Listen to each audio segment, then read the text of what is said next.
Here are the biggest mistakes I see business owners make when their business begins to slow down. One of the first ones I see them do is this. They immediately jump to the latest tactic of the month.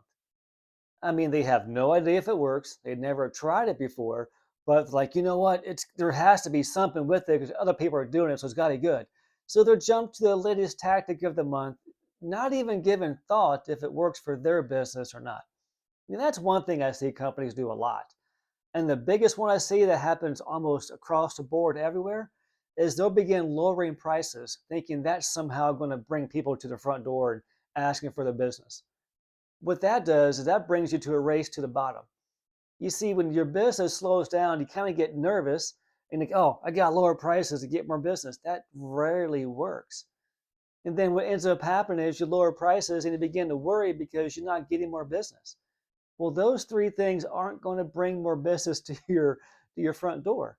You're not always anyway. Or sometimes they just get so nervous about it and they begin to panic and they just say, I got to work longer, harder hours. So instead of working 8-hour shifts or work 12-hour shifts, thinking they're going to grind their way to the top, that doesn't necessarily work either.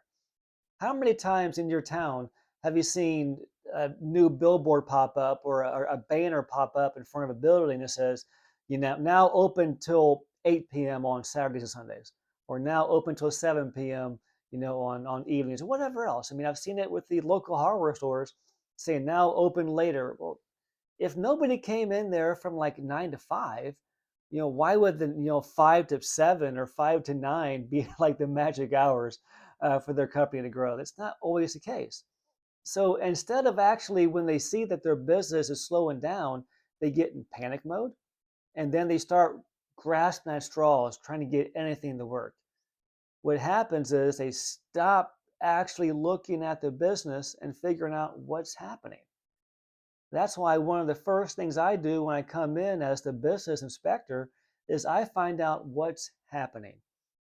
Most of the time, we can go back to finding out what worked before. And I find this out universally across the board.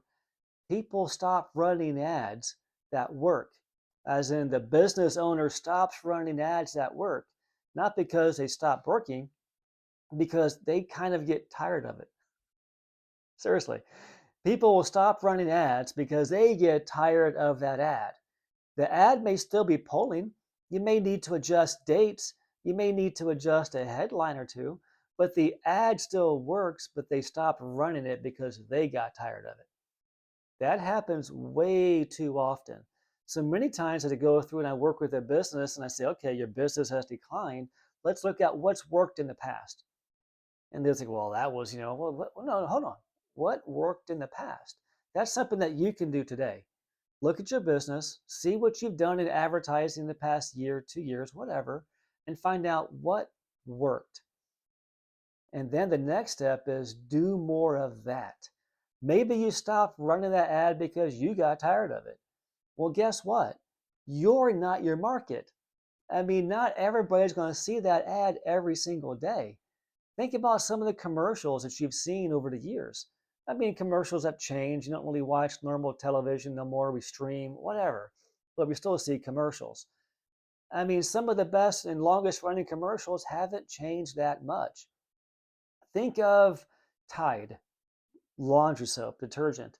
Their ads haven't changed in decades, man. I mean, they have new pictures and they have, different people in there. The ads are longer, shorter, whatever, but it's been the same basic ad since I was like 7. We're talking 4 decades ago, and the ad hasn't really changed. And the ad is very simply, the stain remover. You don't need to worry about doing a stain stick because Tide's got you. So it's basically a stain remover and it's the best for your money and it'll keep your whites white and your colors bright, all that fun stuff. It hasn't changed in like 4 decades. So find out in your company what has worked. Do more of that. That'll be it for today. But I just want you to just digress for a moment. If your business has slowed down anywhere, find out what worked in the past and run that ad again. I bet you it'll still work. I'll talk to you soon. Cheers.